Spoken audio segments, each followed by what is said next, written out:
Well then, may or may not have had a game crash there. That's first for everything. Okay, yep, drank too much. Yep, drank too much. Yep, drank too much. Demers, Nash. Yep. I guess basically the guy who we hired for the massage turned out to be a person who likes to touch, people's private areas. So yeah, that's why Demers is gonna quit. Yeah, go ahead. Sure, go ahead. So it actually worked out better. I don't know. Alright. Good enough. This crap again. Alright, let's see. Penkin, you're gonna find long-haired guy.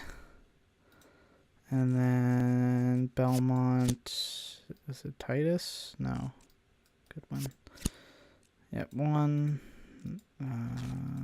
You go 2. And you go 1. Okay. Great. Okay, got all that settled. That's good. Oh no, he died.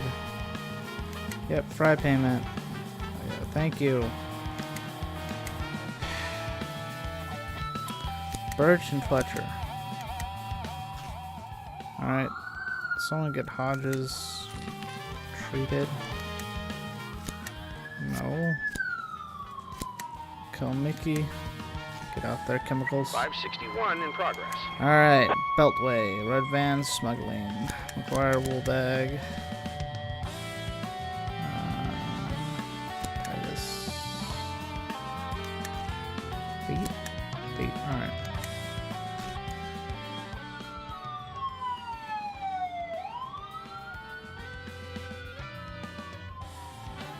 .557 in progress.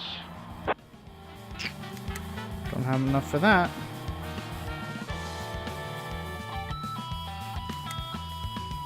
That's good.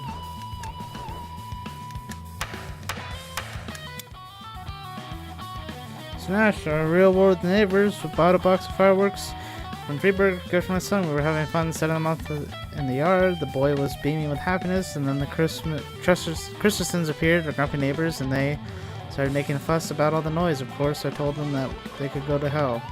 But these went on their own firecrackers, and now they're setting them off right under my windows. After this outrage, I want to show them once and for all they're messing with the wrong guy. Do you have any stun grenades? I'll take them all. I'm happy if you pay good money for them.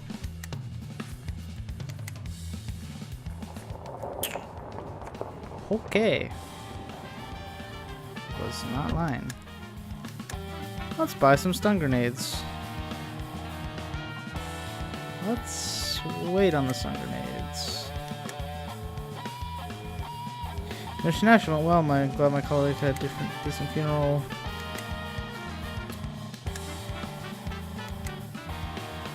Awesome.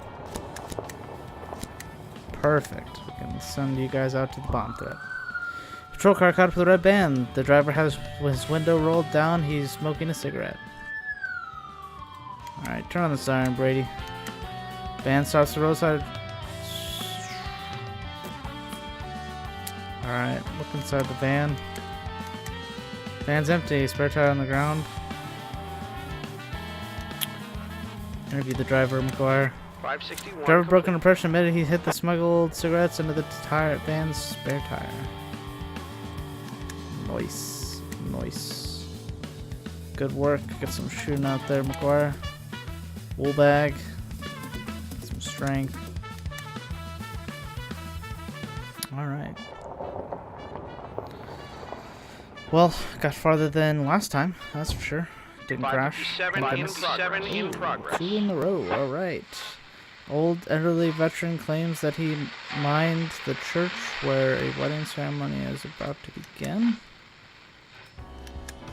Grandmother noticed a strange new exhibit in the museum display, a World War II grenade missing its pen. Okay.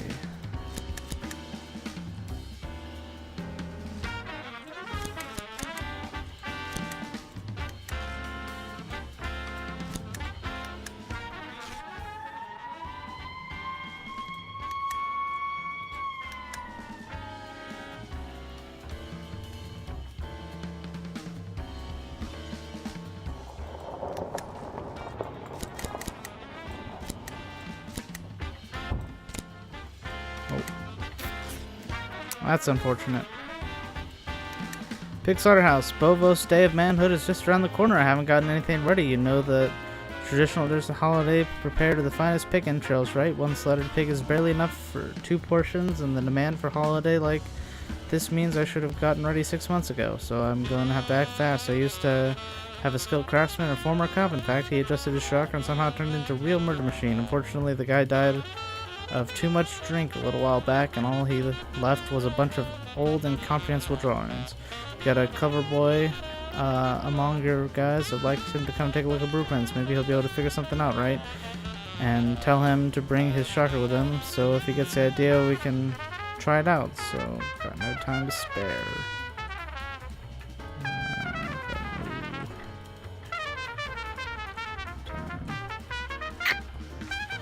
Sorry, bro. 540 in progress. Greasy old man is leading a pitiful blind dog along the ramshackle stands of the stadium. He pulls a rope leash. Sneak up on the old man. 557. Cop managed to sneak up on the old man arrested. The offender quickly told the cops where he hid the mines. I swear I wasn't trying to hurt anybody. I just wanted to train this mutt. Okay, yep, got some tobacco. The door is ajar and it's evident the wedding ceremony is already underway. Alright, Kalmicki, you take point. Go inside. 557. Carpenter then stepped on the tripwire and stretched across the entryway. The policeman and everyone at the wedding ceremony perished in the explosion. The identity of the criminal remained unknown. Well, I didn't really have any, you know... just let the morgue sort it out.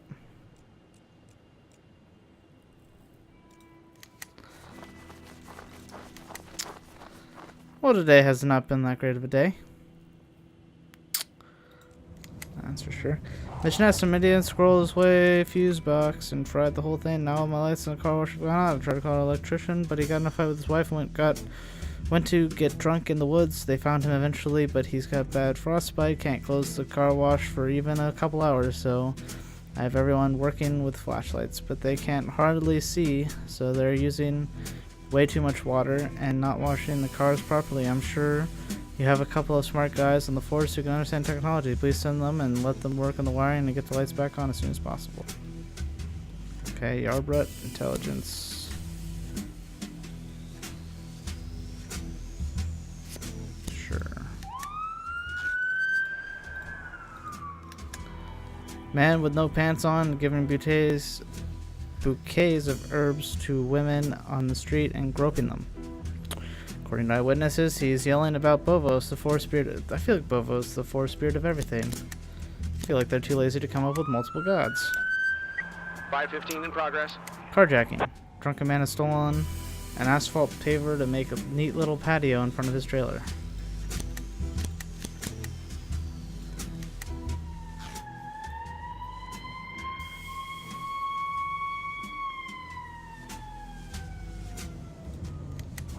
Nash, that one was a train shop, that's for sure, but together somehow we figured it out. We remembered what we learned at school and read the factory instructions. Mr. Norton was so happy he offered us jobs with good salaries.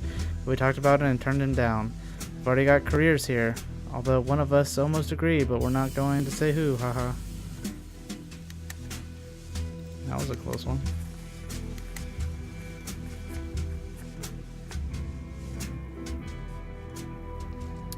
Drunk man is sitting behind a beat-up old asphalt painter, randomly flipping its toggle switches. We don't. Oh, we do got order to surrender. 515 Yep, complete. cup bait and. All right, what is this?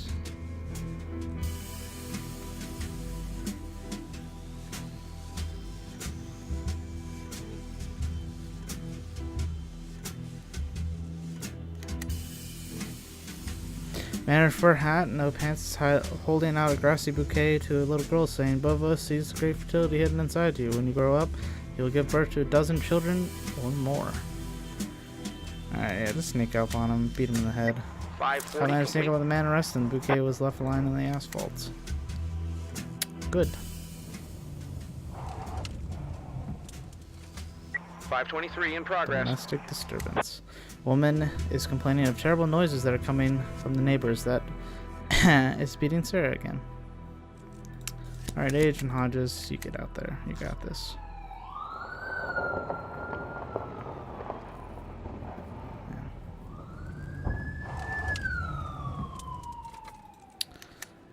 Okay.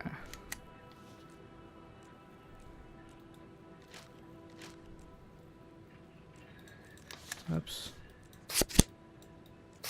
Alright. So, sneaks up on him. Notices him. Hits him on the ground. Beats him up. And then urinates on him. Member of the Spinach Berserkers gang? Really? Couldn't think of any other name, huh?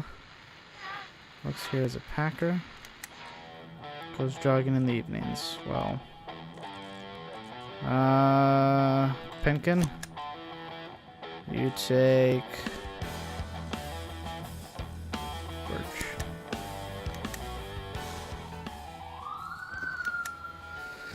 Alright. We got almost all the frames. Alright. Andrew Holmes, son of a car wash attendant, Mickey Holmes. My dad takes me to work all the time. I help him with everything, show him where to wash. When there aren't any cars, I sit by the window and watch the people drive up. I saw a funny guy playing guns and robbers with Miss Tina. Then they sat down all together, a little dirty car, and left. But in a dirty little car, gosh, and left. But Dad said that I make it all up. Says I watch too many movies. Okay. Ding Roisman, the victim's brother. Tina recently broke... What is the crime? Car wash attendant Tina Groisman was kidnapped in broad daylight. Okay. Tina recently broke up with her boyfriend, Jerome. Everyone thinks he's a normal guy, but he's completely nuts. Jerome is crazy about his black pickup. He has it in the shop every day, tuning it up, getting the glass tinted. Last time he was here, he got his brakes changed, so now that the pickup stops nice and quiet, like a cat jumping from a window well. A window. Okay. Well, Tina went shopping with his pickup and scratched a little paint on the fender. Jerome was so furious that grabbed her and beat her up pretty bad. The next day, Tina packed up her things, and while the cycle was at work, she then showed up here. After that, Jerome would always come to the car wash and beg Tina for forgiveness. She always sent him away, and the other day he had something that sounded pretty evil. You can never get away from me, and then he left. I have no doubt that the ham is behind this. Christine Nesterson, passerby. I've walked across the road every day of my life, but today, out of the corner of my eye, I see this car flying straight at me. I completely froze and said my goodbyes. But at the last minute, the driver hit the brakes, swerved, made an ugly shriek. I was blasted with an icy air as it drove past. I really was too scared to see what kind of car it was. Something big, dark, and dusty. There's lots of skid marks on different cars outside the car wash. It's possible to tell which truck belonged to the kidnapper's car. Mickey Home car wash attendant. Tina went out for a smoke break. I was just inside, so I didn't see anything. I just heard some brakes squeal, but I didn't think much about it. We get people in a hurry all the time. They drive like it's a race. I hit the brakes the last second. So it's this guy. Do we have all the right frames, though? Tina watches the van. Sure. Van pulls away. Rents revolver. Jumps out of van. Apparently we don't. I think it's that guy. Because they said the brakes.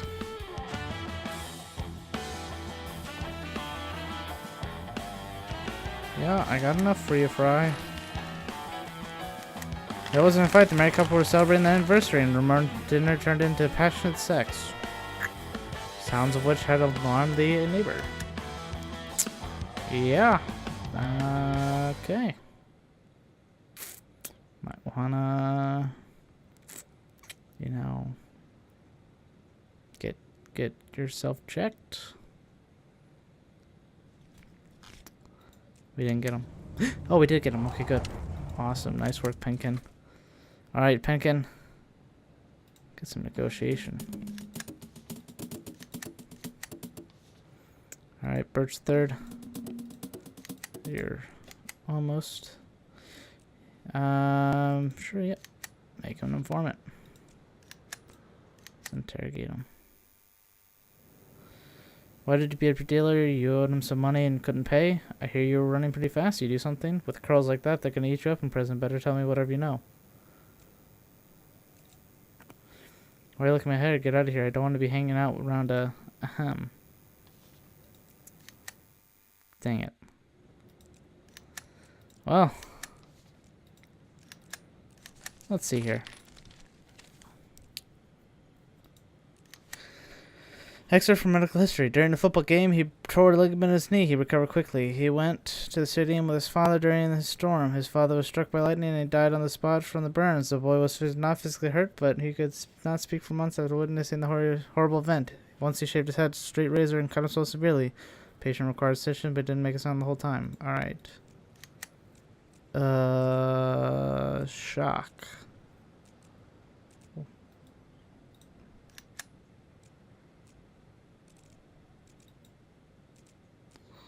Where is shock? I guess we'll go in order of...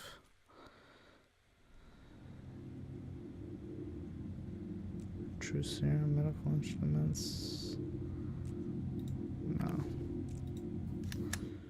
Looking for shock. Shock. Stun tongs.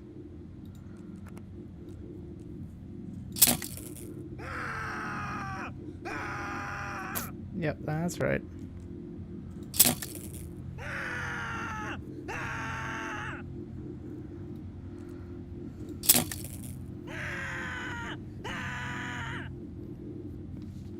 Enough, I'll tell you everything. That's good. Code I. Alright. Now we just gotta watch them drive home. Say goodbye to Kalmicki. Chemicals. You didn't lose your cool style. That's what I can say for you. Just gonna sweep you under the rug, to be honest. Thought you were too cool to be a cop. Well, you were a cop, but yeah. Alright, yeah, ooh, okay. Whew. French? You're way too expensive. Randon? Get a shocker. You're really not good, any of you. Yeah, no thanks.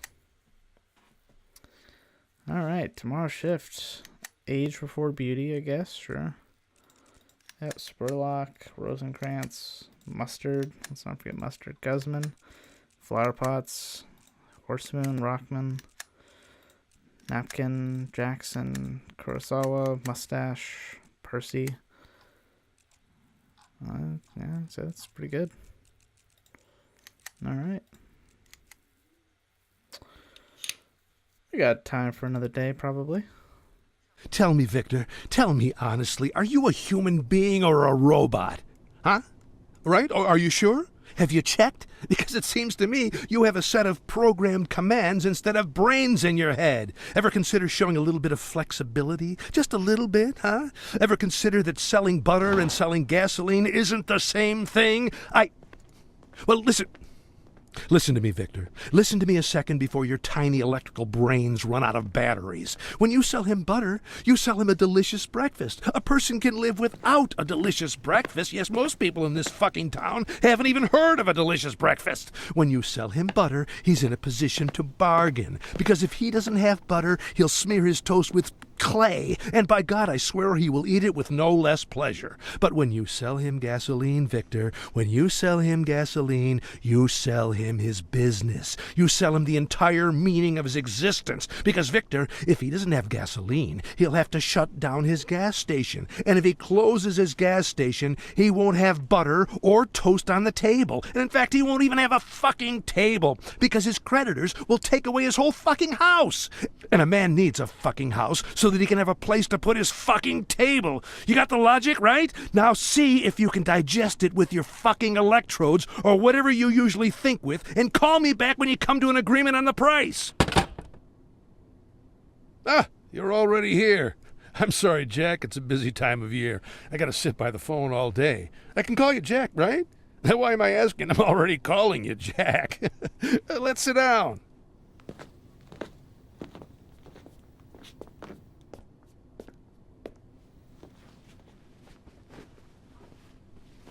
We could go to the bar, by the way. I'm waiting for a call, but I could. It's fine here. You sure? Well, as you like.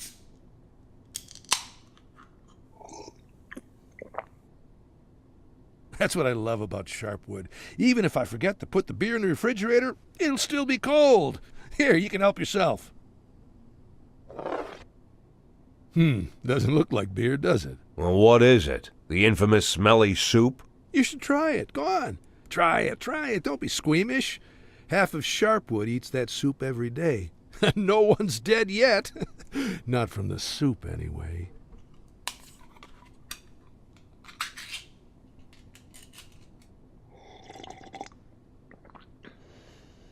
Now I see. Now I see why you'd say that anyone who lives on this soup would try to get out of here.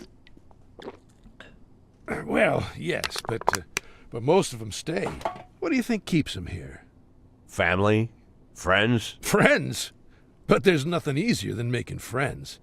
When did you arrive in Sharpwood? About 10 weeks ago? Or was it 8? And look, you're already surrounded by friends. No, it's not friends. It's the enemies. Ask anyone in the city. Ask a poor man. Ask a rich man. Of course, if you can find a rich man. They all have them. Every one of them has a neighbor they can't stand. Well, how can you leave Sharpwood and allow your enemy to go on without you? So he could plant a cherry tree in your backyard? So he, not you, could buy drugs on discount? So he could grab a nice plot of land in the cemetery? No one can allow this. The enemy must be exhausted if it takes you your whole life. With the enemy, you need to fight to the last. Once you have an enemy, you're doomed. You can't think straight. Old Sheriff Wells was doomed. He couldn't stand drug dealers. I myself don't care for them, but Wells didn't count them as people at all, despised them more than murderers and rapists, and as soon as those fucking neckties appeared in the city, he knew right away that they were his enemies. Enemies which he must overcome, you see? And even if by some miracle he succeeded, what next? What other enemies would he have invented? And the performance we arranged for him that night? He had no reason to believe that there were ties hiding in that house. But one phone call, from this phone here, by the way, and he rushes off into the night to God knows where. You know what happened next. He threw himself into a hail of bullets. Got 2 young cops killed, too, though they had absolutely nothing to do with it. Sheriff Wells invented his enemies, and he paid for them dearly. So the policeman had to pay for doing police work. What? Jack, come on. I know we need the police. Of course we need them. There was a case here recently, a month before you got here, maybe less. A fellow named Rocco, he was a butcher here. His old mother Bertha went missing. And Bertha had either Alzheimer's or old age dementia, or is it the same thing? Anyway, poor Bertha always forgot everything. Couldn't even recognize Rocco half the time. And then suddenly she disappeared somewhere.